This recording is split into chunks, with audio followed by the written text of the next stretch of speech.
Buenos días, amados hermanos de la ICSP, Iglesia Siervos de la Palabra de Palmira. Un saludo para ustedes, amigos y demás oyentes e invitados que comparten y participan a esta hora de este devocional.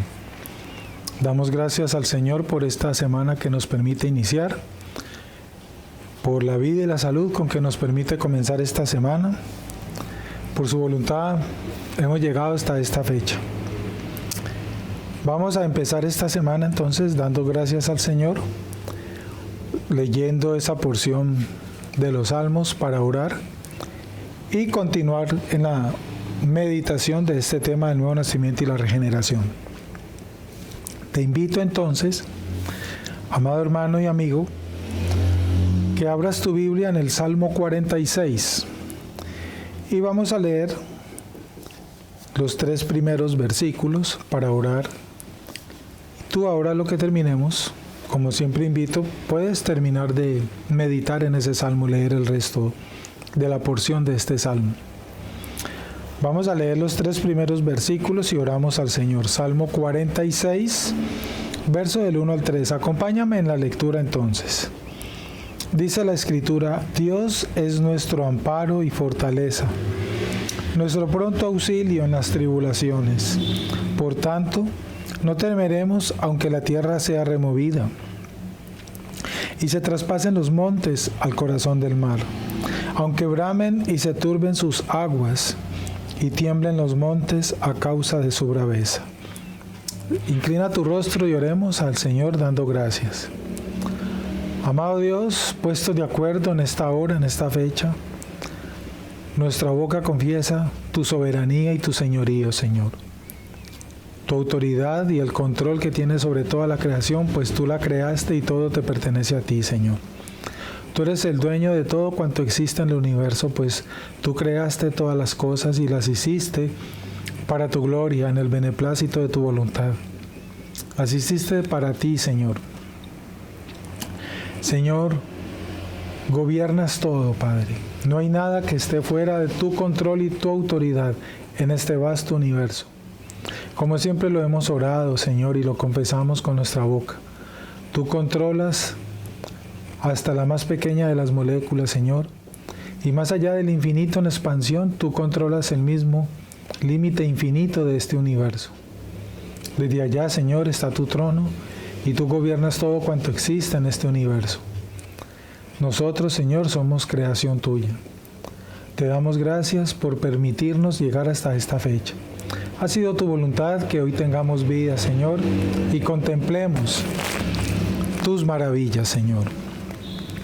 Gracias por la vida y la salud con que nos permites iniciar esta semana. Gracias por la semana que terminó, Señor, la semana pasada, y por todas las bondades que tuviste con nosotros. Gracias por el alimento, las victorias, las risas, el gozo que nos diste en muchos de los días de la semana anterior. Pero asimismo también te damos gracias por las dificultades que tal vez hubo y que muchos de nosotros vivimos y nos tocó, Señor, soportar. Pero ahí vimos tu gloria, tu salvación, tu bondad y tu misericordia. Gracias entonces te damos por esas dificultades también vividas. Gracias por la escasez que tal vez tuvimos en muchos momentos la semana pasada. Gracias por las angustias, la incertidumbre, Señor. Por el dolor y el llanto te damos gracias. Te damos gracias por los momentos de alegría, de risa y de victorias también. Todo, Señor, viene de tus manos. Como dice el libro de Job, de Dios recibimos lo bueno y lo malo también. El sufrimiento, Señor, es la pedagogía tuya para nosotros los hombres. Bendecimos el sufrimiento, Señor, y bendecimos la alegría. Todo viene de tus manos con un propósito. Es imposible evitarlo, Señor, pues tú gobiernas y controlas todo y tú sabrás qué dar a cada hombre, en qué medida, en qué momento y de qué manera. Simplemente como nos ordena la Escritura, aunque tú nos matares, Señor, te seguiremos amando y sometidos a tu voluntad que es buena, santa y perfecta. Gracias por derramar tu gracia sobre nosotros. Gracias, Señor, por darnos entendimiento de esta tu verdad. Agradecemos tus bondades entonces, Señor, y encomendamos en tus manos este tiempo devocional, para seguir meditando este tema de la regeneración y el nuevo nacimiento, tan importante para nuestra fe, para entender quiénes somos, para entender de dónde venimos y para entender qué nos espera, quién es nuestro Padre y qué es lo que tú has hecho con nosotros. Gracias, Señor. Oramos por las personas que se conectan hoy por primera vez, tal vez segunda vez, y están recién llegadas a tus caminos escuchando tu palabra. Te pedimos humildemente en el nombre de Cristo Jesús, conforme a tu voluntad, que hagas tú, Señor, esa obra soberana en sus corazones y produzcas precisamente, Señor, esta regeneración, este nuevo nacimiento. En tus escogidos sabemos que tú lo harás. Anhelamos que nuestros familiares y amigos, por quienes oramos, Señor, estén en tus planes, sean tus escogidos. Pero no es lo que nosotros queramos, ni es lo que nosotros, Señor, te exijamos, ni más faltaba, Señor. Es tu santa voluntad. Oramos por ellos, pero entendemos y nos sometemos a tu voluntad. Si es tu voluntad concedernos esa alegría de verlos transformados para tu gloria, te damos gracias. Y si no, también te damos gracias porque hemos entendido en la palabra, en la Biblia, que ningún hombre merece tu gracia y tu bondad. Por eso te damos gracias, mi Señor. En el nombre de Cristo Jesús, bendícenos y encomendamos en tus manos este tiempo, mi Señor. Danos tu bendición, Padre, y permiso para comenzar y continuar. En el nombre de Cristo Jesús, amén y amén. Vamos a continuar entonces, ya estamos llegando al final de nuestro material de estudio del Dr. R.C. Sproul, que significa nacer de nuevo y la regeneración. Y en la semana pasada, finales, estuvimos estudiando el caso de Pedro, del apóstol Pedro, uno de los buenos ejemplos que vemos en las Escrituras de cómo ver la aplicación de este tema. Entre otras cosas, dijimos que Pedro era ese ejemplo de esa persona en quien Dios hace esa obra regeneradora, ese nuevo nacimiento.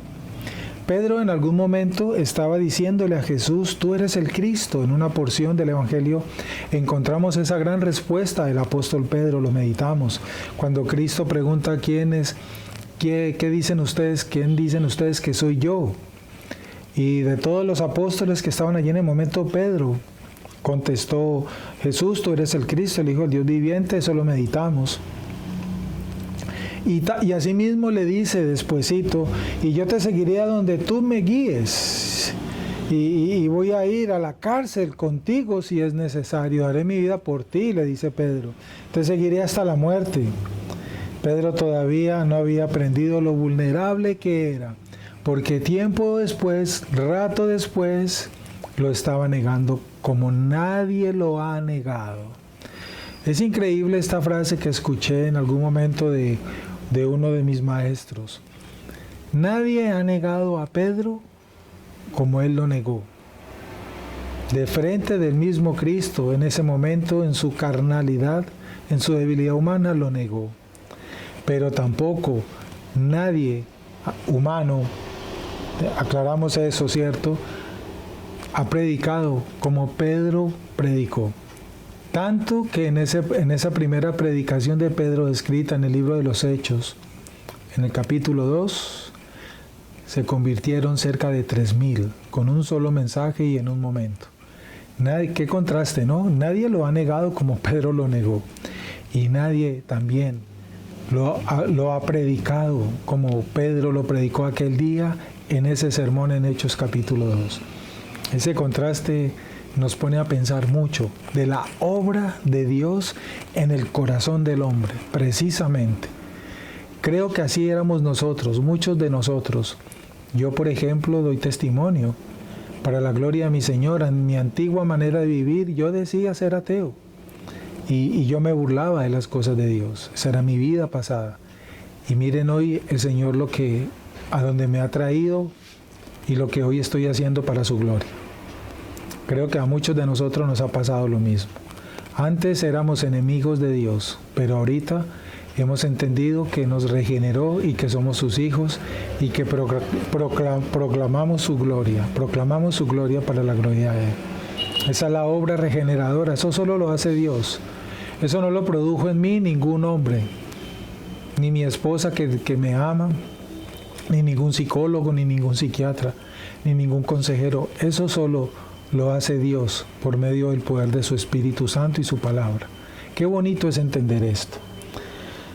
Esa negación, esa traición que en algún momento vivimos cuando éramos sus enemigos.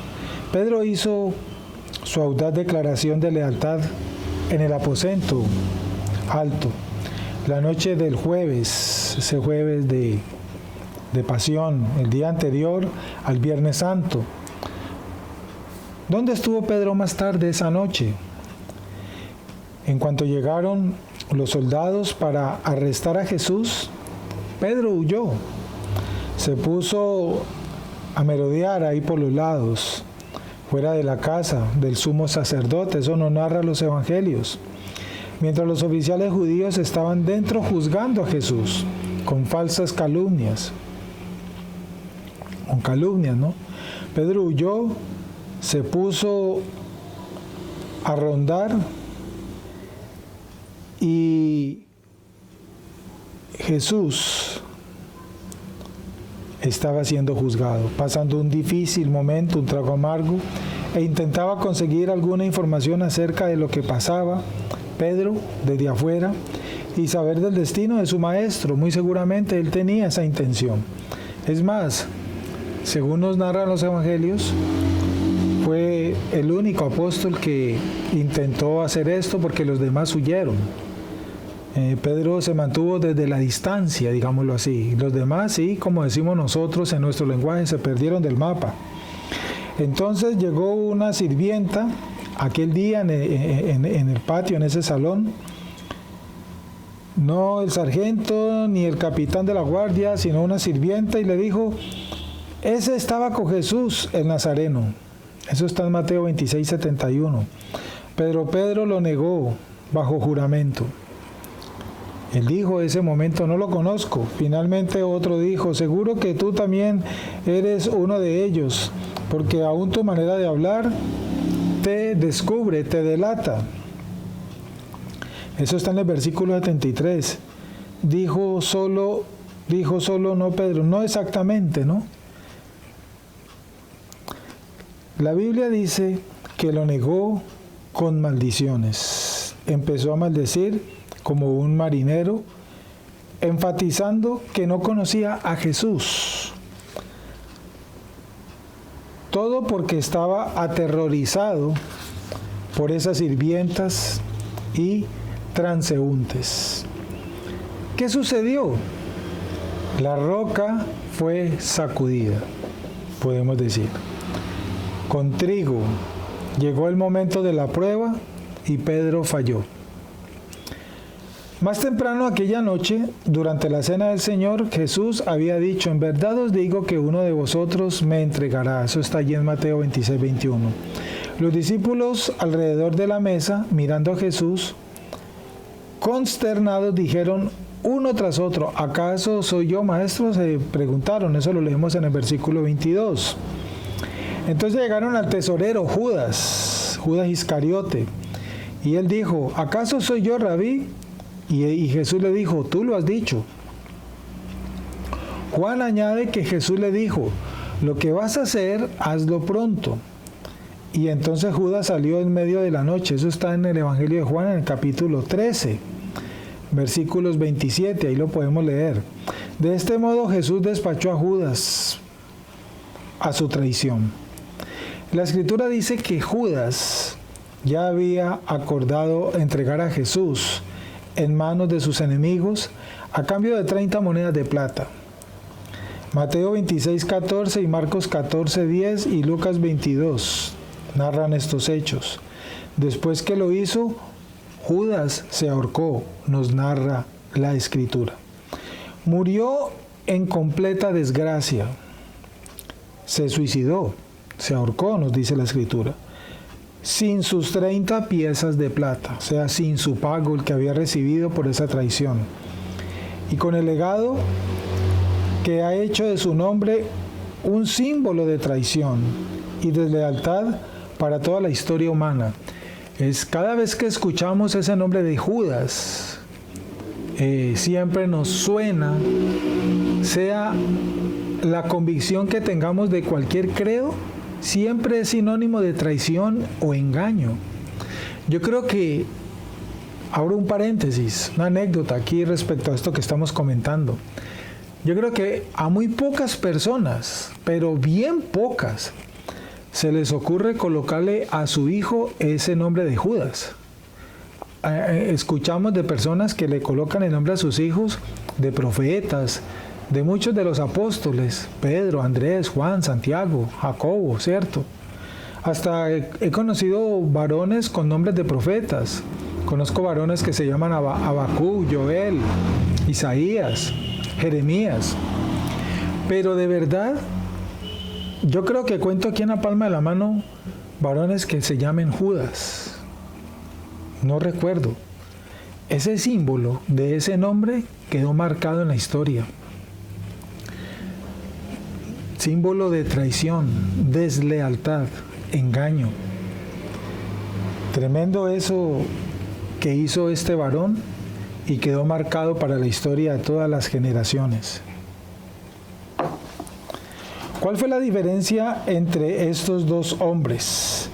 La respuesta se encuentra en la oración sacerdotal de Jesús. Cuando estaba con ellos, los guardaba en tu nombre, dijo Jesús, el nombre que me diste, y los guardé, y ninguno se perdió, excepto el hijo de perdición, para que la escritura se cumpliera. Juan 17. Allí Jesús, en esa oración, dejó bien claro por qué Judas y cuál era el propósito de Judas. Y así lo llama el Señor. Tú lo lees, Juan 17, versículo 12. El hijo de perdición. ¿Por qué estaba Judas allí? ¿Por qué hizo lo que hizo? Estaba cumpliendo el propósito de Dios, el propósito planeado. Dijo el Señor, para que la escritura se cumpliera, para que los planes de Dios se cumplieran, para que los decretos de Dios se cumplieran. Todo lo que Dios ha decretado, lo que Dios ha planeado, lo que Dios ha establecido que suceda, así sucederá. Con punto y coma, nadie ni nada modificará lo que Dios ha ordenado que suceda. Él no está ordenando. Dios no está esperando un momento preciso para ver qué hace. Dios no está esperando que hoy he planeado yo para mañana, para con base a eso Él saber qué va a hacer conmigo y contigo. No. Dios ya ha establecido todos los detalles de todas las cosas y todo lo que Él ordenó, estableció, decretó, esos son los decretos de Dios, así se harán, sin quitarle ni añadirle nada, ni podrán ser modificados por nadie. Por eso es que hemos aprendido en el tema anterior del devocional de hace unos meses acerca de la oración. Nuestra oración no es para indicarle al Señor qué debe hacer, ni qué tiene que hacer, ni qué es lo que me debe dar. No, ese no es el propósito de la oración. Dios no está esperando a ver qué se me ofrece a mí y qué le voy a pedir para ver si Él me lo da. No, eso no lo enseña la Biblia. Dios ya tiene establecido todo, tiene ordenado todo. Y el propósito de Judas, el plan que Dios tenía, fue hecho así. Y así se cumplió la escritura. Cristo lo dijo, Juan 17, versículo 2. Nunca lo olvidemos. En las palabras simples, Judas nunca nació de nuevo. Judas nunca fue regenerado. Esto lo podemos entender entonces. El ejemplo, vemos aquí el ejemplo de una persona, Judas Iscariote, que estuvo en la mejor iglesia, digámoslo así, aunque estos 12 hombres eran pecadores, eran imperfectos. Eran hombres necesitados de la gracia de Dios. Eran hombres que necesitaban el nuevo nacimiento y ser regenerados. Y así lo experimentaron ellos también, excepto Judas. Judas, que formaba parte de ese grupo de esos 12 hombres, escuchó entonces la correcta exposición de la palabra por parte de Jesús.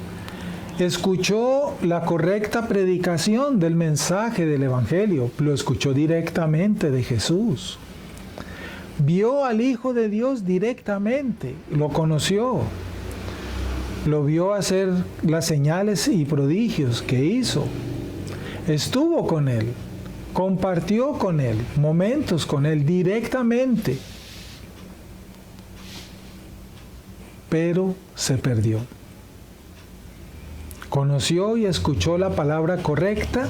Sí, pero se perdió, no fue regenerado. Así pueden haber muchas personas, en muchos lugares, en muchas iglesias.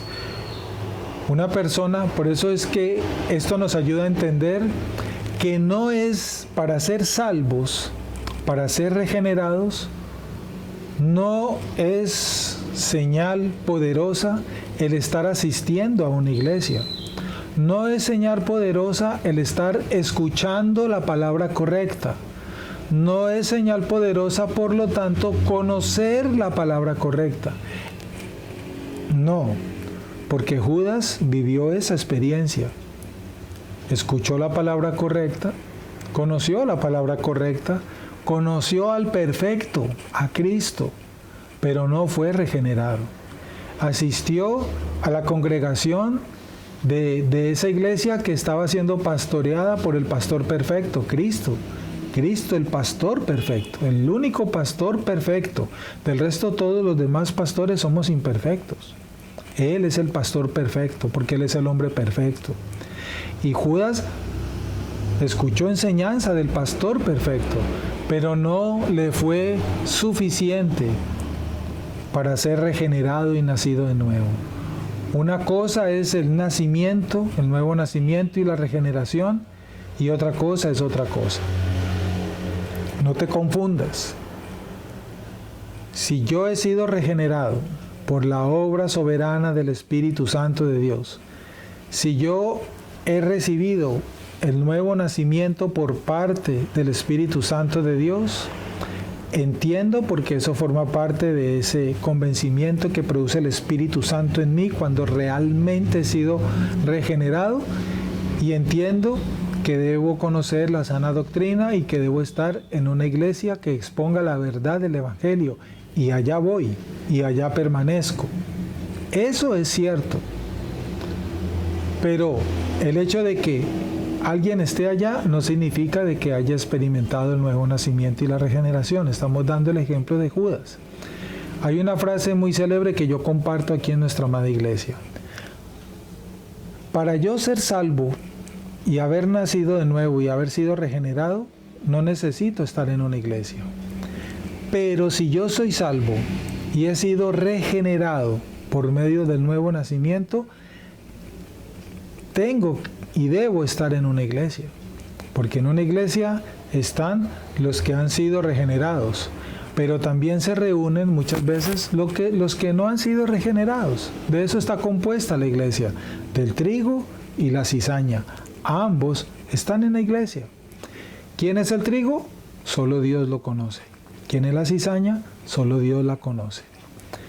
Yo, por lo tanto, conociendo y entendiendo esta verdad que les estoy compartiendo en este momento, debo entonces preocuparme por buscar esa verdadera comunión con Dios, para decirle al Señor que produzca en mí ese nuevo nacimiento, si es que presiento que, de acuerdo a lo que hemos compartido, no lo he recibido, no lo tengo.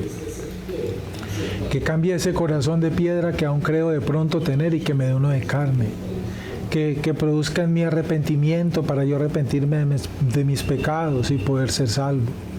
Para creer en Cristo, que me dé ese corazón nuevo, resultado de esa regeneración, como dice la Biblia, que Él dará un corazón nuevo, un corazón de carne para que le tema, para que le temamos. Eso es lo que debemos entender.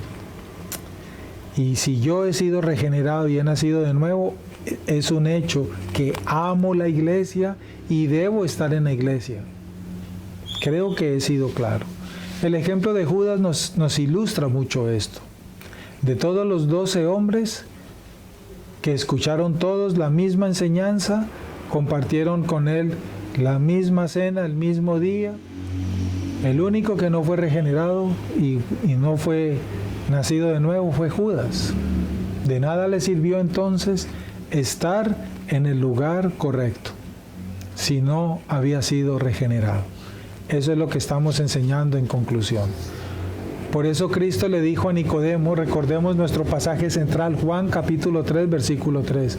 Por eso es que Cristo le dijo a Nicodemo, es necesario nacer de nuevo.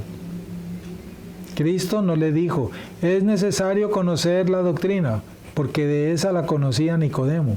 Mal entendida, sí, pero la conocía. Cristo no le dijo a Nicodemo, es necesario, por lo tanto, tener un título de doctor en teología. Cristo no le dijo eso a Nicodemo. Cristo le dijo a Nicodemo, es necesario nacer de nuevo, porque sin el nuevo nacimiento nadie podrá ver el reino de Dios. Esa es la condición. Y vuelvo y repito, si yo he nacido de nuevo, entonces pertenezco a una iglesia, porque el Espíritu de Dios, como dice Hechos 2:48, el Señor añade a su iglesia a los que han de ser salvos. Esa es la gran verdad que me enseña la Escritura. Pido al Señor haber podido yo ser claro en esta gran verdad. Te invito para que pienses, para que medites en ello, para que conforme a la Escritura evalúes en tu vida, evaluemos en nuestra vida esas señales que nos muestra la palabra de quien ha experimentado un nuevo nacimiento, quien ha experimentado la regeneración que produce el Espíritu Santo. Busca esas señales en la palabra y aplícalas para tu vida, para que te evalúes y no te sigas autoengañando tú mismo. Nadie es un hijo de Dios verdadero por ir a una iglesia, pero si alguien es un hijo de Dios verdadero, va a la iglesia.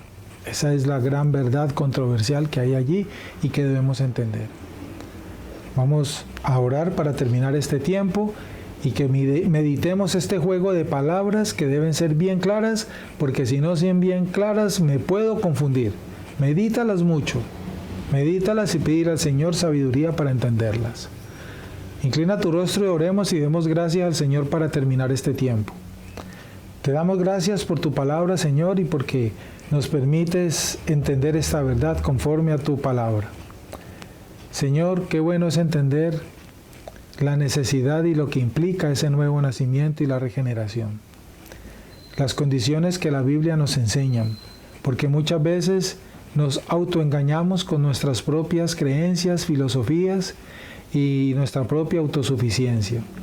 Ayúdanos, Señor, a entender esta verdad, para que seamos verdaderos hijos tuyos, y produce tú, Señor, en nosotros ese cambio que aún necesitamos.